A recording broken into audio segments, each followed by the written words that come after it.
Now here's a highlight from Coast to Coast AM on iHeartRadio. And welcome back. George Noory back with Susan Allen, intuitive healer, medium, who began studying mediumship and mysticism in her late teens.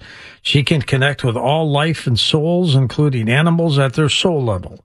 She's been communicating with animals on a deep soul level since childhood, and she calls what she does soul speak, a name that came to her through meditation. Clients from around the planet have benefited from the work of Susan. She communicates messages about clients' loved ones, pets, present and past, and the information she provides is definitely insightful and transformative. Susan Allen, back on Coast to Coast. Susan, welcome back. Hi, George. How are you? Great. Thank you so much. Getting ready for Christmas? Never. Who's ever ready? But it's a lovely time of year. Time to go shopping. I don't enjoy shopping, George, but I used to, but not anymore. Tell us about this event that happened when you were in your late teens. Well, it was a couple of events that would happen that were kind of life-changing, but I definitely was always in the spirit realm. I was always connecting to angels and to guides, and I was always different, I guess you would say. And that's kind of what really changed me. I was always searching and seeking. I was always a seeker, always reading spiritual literature. I think I was reading spiritual literature at 10. I always couldn't concentrate on anything but that. I can only finish a spiritual book, and I can only get through a spiritual book. But my concentration for anything beyond that, I just wasn't interested, I guess you could say. Do you focus in primarily on animals, even though you deal with the departed loved ones as well? I love my animal work because that's how it all started. I was an animal communicator for 10 years, and then dead people started coming into my readings in a very easy manner because I wasn't looking to open that faucet. And once that faucet is open, it kind of you can't close that faucet, I guess you could say. Not that you want to. No, you don't want to, because every day I learn something new. It's always different and interesting when I'm doing these readings. They never get dull and boring. When an animal runs away from a home, why do they do that? It's interesting. I love that question because the truth is I think they're running away to find the possible owner that they had a past life with. I know it sounds really crazy, and it's not always like that. But I do feel that they're searching for something they have lost, and they don't quite know. And sometimes they do find it. I bet through animal communications, you hear all kinds of stories. Oh, it's amazing. Sometimes I don't want to hear the stories because I'm excruciatingly sensitive, and I try to just give the information, but some people really need to heal and they need to be heard. So I've heard a lot of interesting things. Can some of them be very sad? Some of them are very, very sad, but some of them, when I can connect with their pet in the spirit realm, there's a sense of relief, or, how would she have known that? She wouldn't have known that. And that's kind of cool for me. And, when you start doing this work, you can't really, like you said, you can't really turn your back on it. Right. Why would you want to shut it off? And you also communicate with the living animal, not just the dead, right? Yes. I help people get to a better diagnosis for a sick animal. I could zero in and see what's going on. Sometimes vets have referred people to me when they can't figure things out for the pet. So yes, I would say maybe 50% of my animal readings are for living pets, for sure. And I'm assuming the information transfers to you telepathically? Yeah, I feel like I'm speaking to the soul of the pet, so I feel like I'm having a full-on conversation with them. When you're communicating, Susan, with a live animal, are they looking at you?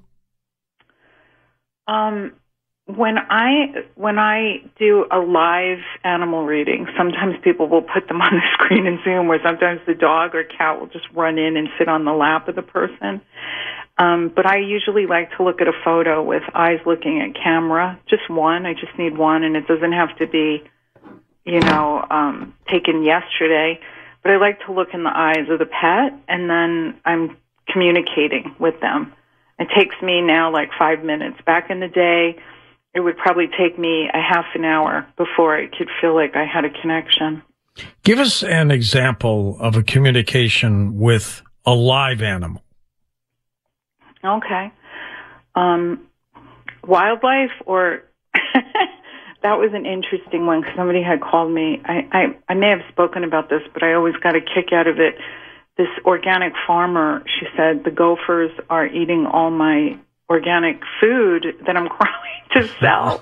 And she said, can you tell them that they can't do that? And I said, I zeroed in and I was like, this is a first for me, And I zeroed in, and the gopher said that it was the deer. And she goes, damn it, there were deer tracks there.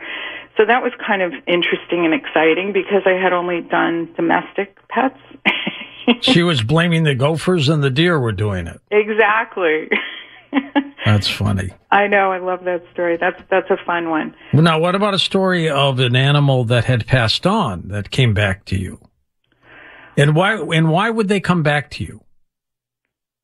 To me, they would only talk to me because the owner would have hired me to do that. They're not gonna come and talk to me just out of the blue. Oh, they just don't pop up like a spirit does, right? No, and I have so many boundaries with the spirit world. Like, they're like puppies. You have to teach them and train them. You can't wake me up at night. You got to go to this side of the room. All right, so your animal communication with the animal that has departed is primarily from the owner who wants to connect with that animal. Yeah, like they'll call me and we'll set up an appointment and I'll, look at a picture and I'll do a little opening meditation and I'm off and running. The one that I think the most interesting current one was a gentleman that called me that heard me on your show the last time we were on together. And his dog had passed and he was really bereft about it. It was like his kid, and he had said to me, can you tell me if he's with anyone in the spirit world? And I said, he told me he's with his mom. And the man said, no, that's not true. His mother is still living. And he had called the breeder after we got off the phone, and the mother had passed 1 hour before the reading. So, and he sent me an email about that, and I thought that was really interesting. That was, that's kind of like the things that I love about the spirit world is they don't lie to us. They're not there to lie. They're there to help us move on from grief, from a death, make us know that, these animals are taken care of in heaven. And usually they're being taken care of by your loved one. Whoa, what are you listening to this for? Wait, who's talking? You're driving a 2024 Ford Escape with available Alexa built in, so you can change the music. Oh, yeah. Alexa, change station to 99.2. See? Purchase a 2024 Escape ST Line all-wheel drive with Tech Pack at 3.49% APR for 72 months with down payment. That's just $267 bi-weekly. Cash value of $40,294. Plus, eligible Ford owners get a $1,000 bonus. For details, visit your local Ford store or Ford.ca. In the 1980s and 90s, New York City needed a tough cop like Detective Louis Scarcella. Putting bad guys away. There's no feeling like it in the world. He was the guy who made sure the worst killers were brought to justice. That's one version. This guy is a piece of shit. Derek Hamilton was put away for murder by Detective Scarcella. In prison, Derek turned himself into the best jailhouse lawyer of his generation. And the law was my girlfriend. This is my only way to freedom. Derek and other convicted murderers started a law firm behind bars. We never knew we had the same cop in the case. Scarcella. We gotta show that he's a corrupt cop. They can go themselves. I'm C. Fishman. And I'm Dax Devlin Ross. And this is The Burden. Listen to new episodes of The Burden on the iHeartRadio app, Apple Podcasts, or wherever you get your podcasts. And to hear episodes 1 week early and ad-free with exclusive bonus content, subscribe to True Crime Clubhouse on Apple Podcasts. Good song. The Johnny Carson theme, right? Hey, who wrote that? Skip, who do you think? It's your buddy. Hi, everyone. I'm Paul Anka. And I'm Skip Bronson. And what happens when two old friends take their decades of experience in the business and entertainment worlds and sit down with our buddies? You get Our Way, a brand new show from iHeart Podcast where we chop it up with our pals about everything under the sun. Hear about Michael Bublé's entrance into show business. And get business insight from Mark Burnett. Find out what scares my son-in-law, Jason Bateman. And discover the bragging rights that come with beating Michael Jordan at golf. Together, we know just about everybody, including sitting presidents. So join us as we ask the questions they've not been asked before, tell it like it is, and even sing a song or two. This is our podcast, and we're going to do it our way. Listen to Our Way on the iHeartRadio app, Apple Podcasts, or wherever you get your podcasts.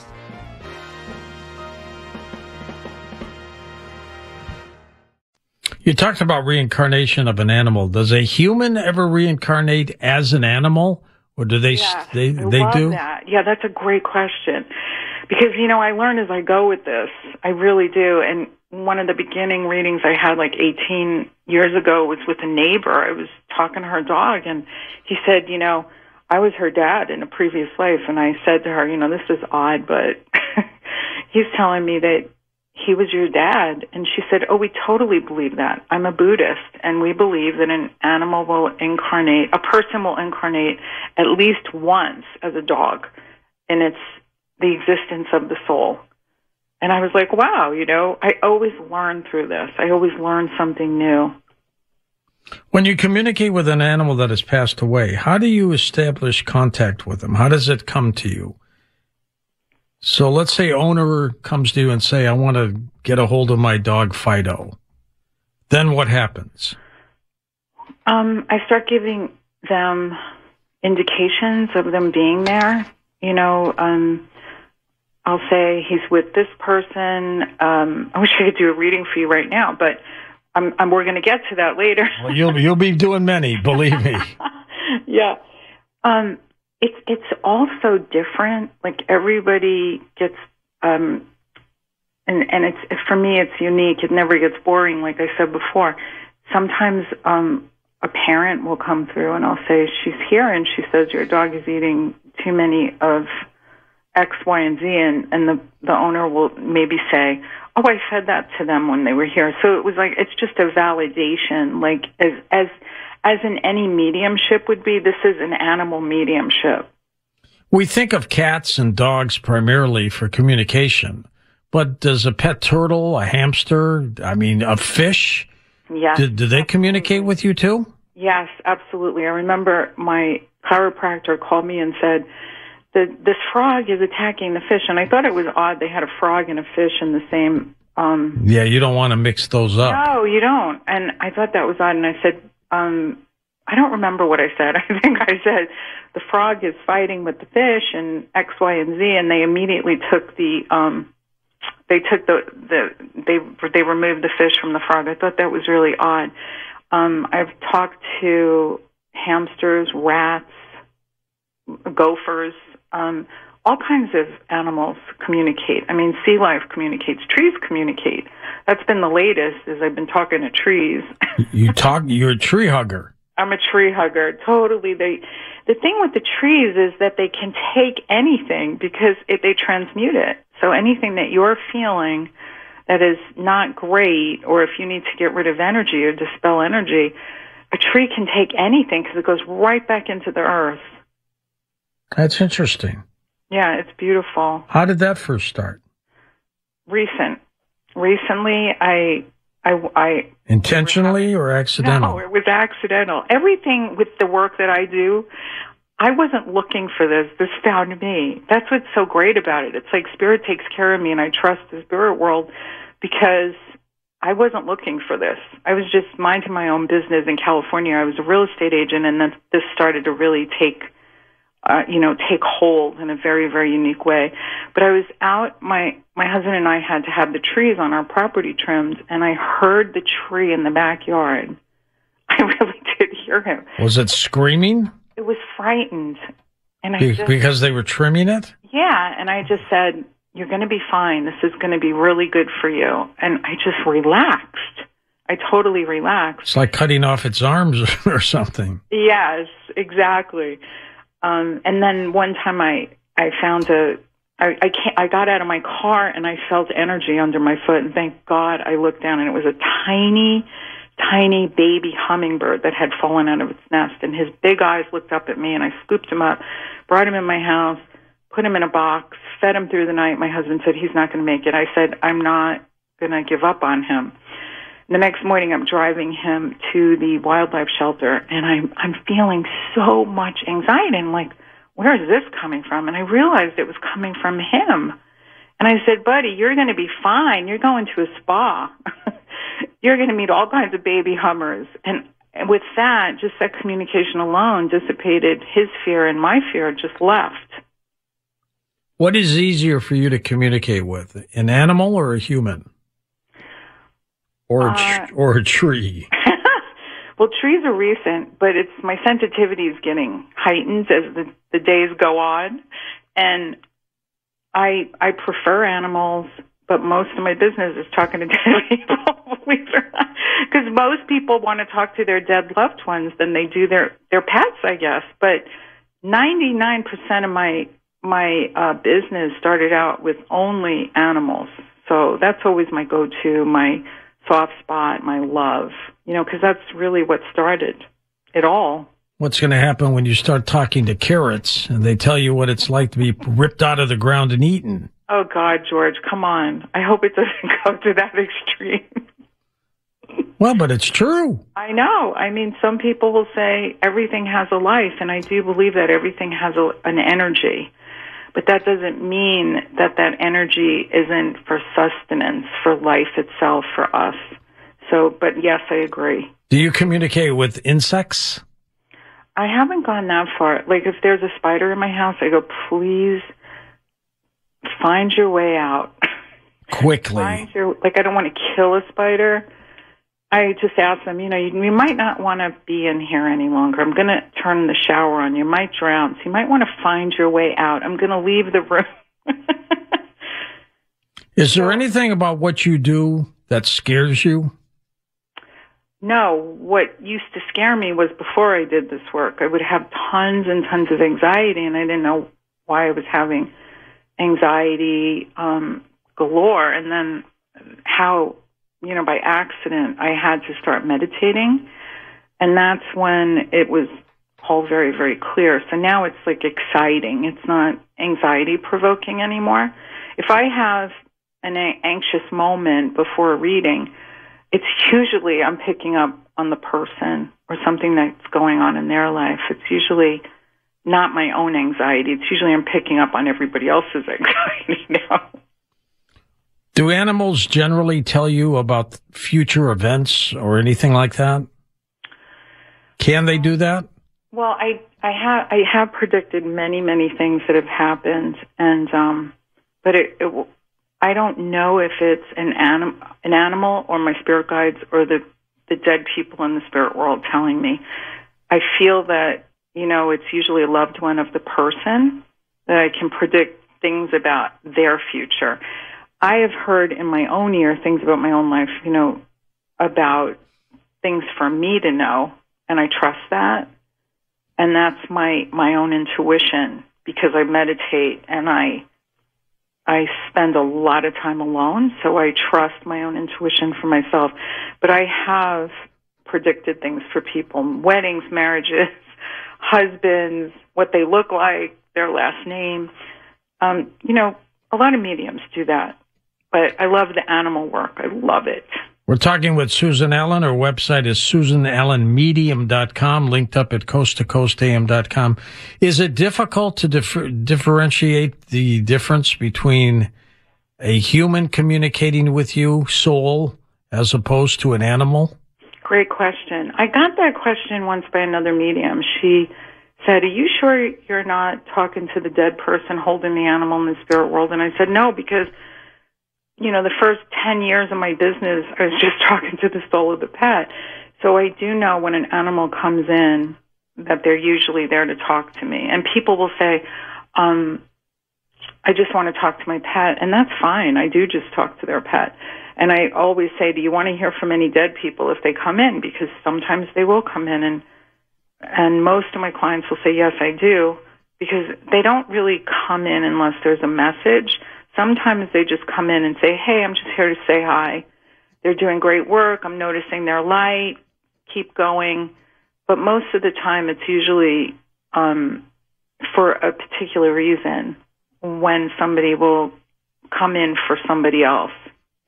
It's not that often where a pet passes away at home. Generally, they die at a vet's office. They're euthanized, right? It's, yes. We do have a tendency to, as a culture, to not want to have an animal suffer. And probably the biggest calls I get are the ones with people thinking they did the wrong thing. They don't tell me that before the reading, but the animal will come in and assure them that they're really in a good place and they're happy and they could breathe again or walk again, or this is who they're with in the spirit world. They usually do come in with, closure for the person, because it's really hard when we euthanize our pets. I think that's part of the most difficult thing is people second-guess themselves, question themselves, especially when they have a really amazing bond with their animal. And it's hard not to when you live with an animal for the length of the animal's life, not to have that incredible bond.